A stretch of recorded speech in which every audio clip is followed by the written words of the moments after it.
Welcome to the Akin podcast series, The Business Court Benches, Delaware and Texas Compared. I'm your host, Scott Barnard, a litigation partner in the Dallas office of Akin, specializing in fiduciary and securities litigation. And I'm Stephanie Lindemuth, a business litigation partner in New York. Welcome to episode 1, DExit or Just Drama, the future of Delaware and Y'all Street. Today we're exploring the specialized business courts of Delaware and Texas, examining how their unique approaches to corporate law can impact companies' crucial decisions about where to incorporate. Stephanie and I have been trying cases in the Delaware Court of Chancery for years, but with the recent advent of the Texas business courts, we thought that this would be the perfect time to discuss the similarities, the differences, and the relatively recent competition between Delaware and Texas to get companies to incorporate within their borders. Yes, that competition really sets the stage for our whole discussion today. I think that's right, Stephanie. So before we start talking about the ins and outs of the courts themselves, what is it that even prompted this whole debate on where to incorporate? I mean, for decades, wasn't Delaware always just a foregone conclusion? It was essentially the gold standard? That's right. Delaware has been the primary hub for incorporation in the U.S. for a long time. Many U.S. states have dedicated business courts, but the world's preeminent legal hub is the Delaware Court of Chancery. It was founded way back in 1792, and the court began issuing written opinions over 100 years ago, forming the backbone of U.S. commercial law. And it's also successfully built statutory corporate law alongside decades of common law corporate jurisprudence developed through the Delaware Court of Chancery. This history is why Delaware has earned that gold standard designation. I totally agree that Delaware gets the gold standard on business courts, but there are some recently who have said that that standing may have been shaken a little bit. Isn't that right?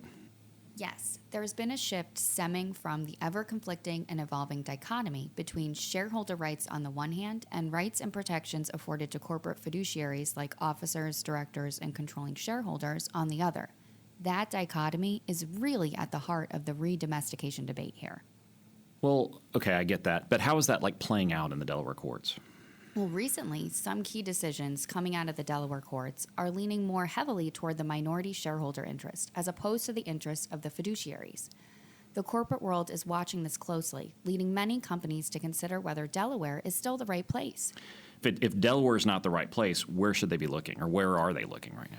Well, companies are looking to seek refuge in states like Nevada and Texas, which may seem to be moving away from the direction Delaware courts appear to be taking.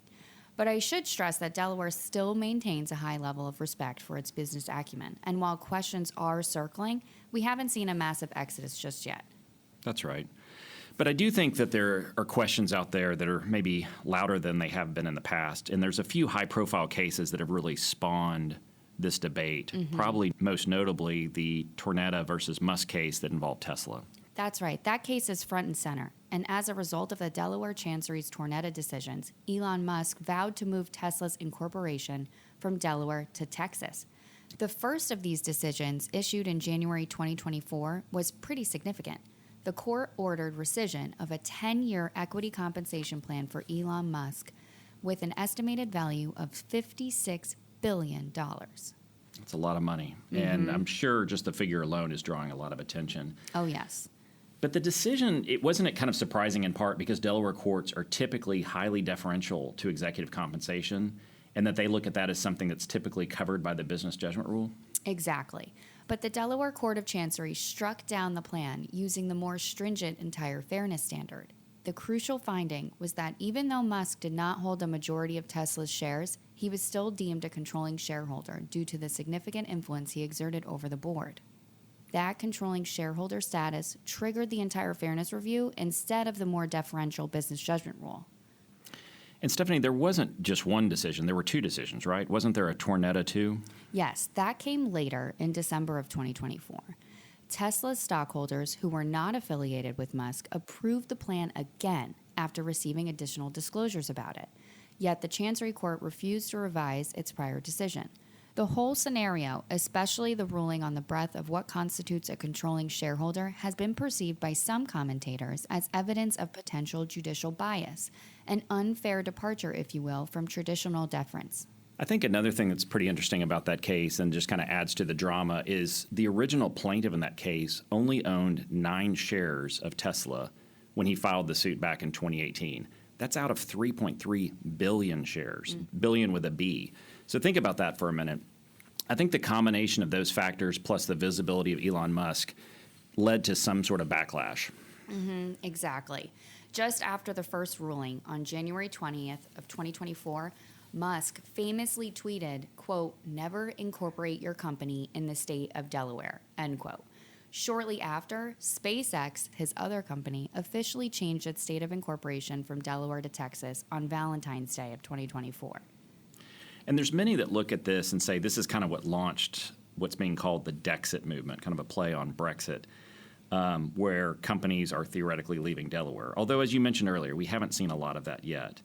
But shareholder requests for reincorporation are on the rise. And while there's not a massive shift beyond Tesla and SpaceX reincorporating in Texas, Dillard's has made some noise about possibly reincorporating in Texas, and there's some media reports out there that Meta was reportedly in talks to do the same. There's also other companies like Oracle and Chevron and McKesson, Caterpillar. They've moved their physical headquarters to Texas, but that doesn't necessarily mean that they've changed their state of incorporation, although it's certainly in the mix. Right. The most commonly cited reasons for these reincorporations include reducing director liability and litigation risk and finding a jurisdiction with more predictable corporation laws. Some argue that statutory law, like that in Texas, which has recently moved toward the codification of the business judgment rule, might be more predictable than judicial interpretations, which rely heavily on common law standards. We should probably also note that while there's a lot of press recently about Texas being a new contender to Delaware, Nevada is another state that's out there and that sees a lot of reincorporation activity, including recent reincorporation activity, because it picked up companies like Dropbox, TripAdvisor, and Roblox. Yes, TripAdvisor's move was actually the subject of some recent Delaware court decisions in which the company and its fiduciaries were accused of seeking to reduce their potential liability and litigation risks. Beyond that case and Tornetta, there have been a growing number of cases with unexpected results, particularly in the M&A context, that have further fueled the DExit phenomenon. Like what examples do you have, Stephanie? Well, one example is the Columbia Pipeline Group case. The Chancery Court imposed a $199 million aiding and abetting verdict against the acquirer, based on the buyer's constructive knowledge of fiduciary breaches by the seller's management. That was a pretty unexpected expansion of potential liability for buyers.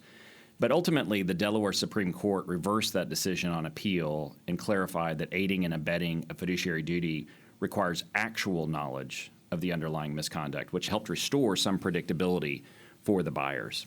Right. But in a different case, Match Group, Inc., derivative litigation in 2024, the Delaware Supreme Court reversed a lower ruling, expanding the application of entire fairness review to cover all conflicted controller transactions. This tightening of standards was viewed as increasing risk for controlling stockholders and boards involved in complex affiliated deals. There's some commentators out there that are claiming that this pattern contributes to the perception of an increasingly suspicious or negative tone towards corporate boards and management from the Delaware courts. I'm not sure that that's a fair criticism, but there is quite a bit of press about that recently, especially out of the Musk decision we talked about earlier, and especially concerning controlling shareholder transactions. Another important example is the 2024 Morales decision, where the Chancery Court struck down a stockholder agreement that granted a controlling stockholder veto rights over major corporate actions. In that case, the court emphasized the primacy of the board's authority under Delaware law, finding that the agreement improperly restricted management's authority. It's worth remembering that the legislature in Delaware has stepped in. They passed arguably reactive legislation to pause some of the DExit sentiment because the stakes are incredibly high. Well, Stephanie, when you say the stakes are incredibly high, what do you mean?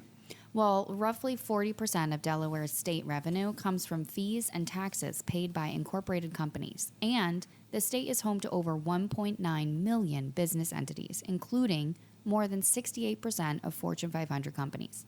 And the Delaware legislature is not just sitting on its hands. In response to the Morales decision, Delaware also passed an amendment to Section 122.8 of the DGCL in August of last year, which effectively nullified the decision by expressly allowing companies to enter into agreements with shareholders that limit the board authority. This grants more contractual freedom to controlling shareholders. Yes, and this pushback is serious. And Delaware also passed Senate Bill 21, which provides more protection for directors and simplifies processes for shareholder approval. What we're seeing, though, is there's kind of this opening. I mean, Delaware had these opinions. They responded with the legislature passing new laws. But at the same time, Texas is trying to take advantage of this opening. Texas is home to 52 of the Fortune 500 companies, tied with New York and just behind California. In fact, the state's Office of Economic Development and Tourism reports that Texas is producing 9% of the U.S.'s GDP and 22% of all exports. And Texas' population just topped 30 million, and its economy clocks in as the 8th largest in the world, just behind France. This has all led to kind of a new effort that's being called Y'all Street. My favorite. Exactly. It's a play on Wall Street, and it's an initiative that includes lots of kind of pro-business activity going on in the Lone Star State, including the new business courts to handle complex cases, but also the establishment of the Texas Stock Exchange, which is a national securities exchange that will be based in Texas, I think opening up next year, and an expansion of the New York Stock Exchange into the Southwest as well. And you mentioned the new Texas business courts already. That opened just over a year ago to handle the complex business cases, and as part of this broader legislative package meant to make Texas the headquarters of headquarters. And Scott, what are you seeing corporations doing? How are they reacting to this? I think they're thankful for the new business courts, and they're thankful for the pro-business attitude that the state is adopting. In fact, Sandra Phillips, the general counsel of Toyota North America, said, quote, a dedicated court, talking about the Texas business courts, a dedicated court says that it matters to Texas that as a company, you are here and this is a place where you can build your business. Right. And so we have the support of the corporations and the legislature here. And isn't the governor also supportive as well in Texas? Yeah, you could say he's driving this in many ways. The governor applauded recently House Bill 40's passage, which was a bill that expanded and clarified the jurisdiction for these new business courts. And Governor Abbott said, it strengthens the Texas business courts and helps keep Texas the #1 state in the nation to do business. In addition to these initiatives that we're talking about, Texas also passed a new bill called Senate Bill 29 to help clarify its corporate law in an effort to attract more corporations and to actually kind of challenge Delaware's leading position.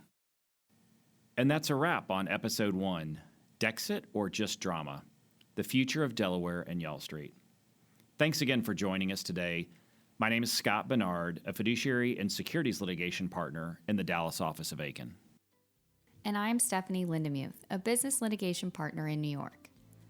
Next time, we'll talk about both new bills in Texas and Delaware, look in detail at how the laws of Texas and Delaware are changing in direct competition, and how the Texas business courts are structured to compete with Delaware's established standard.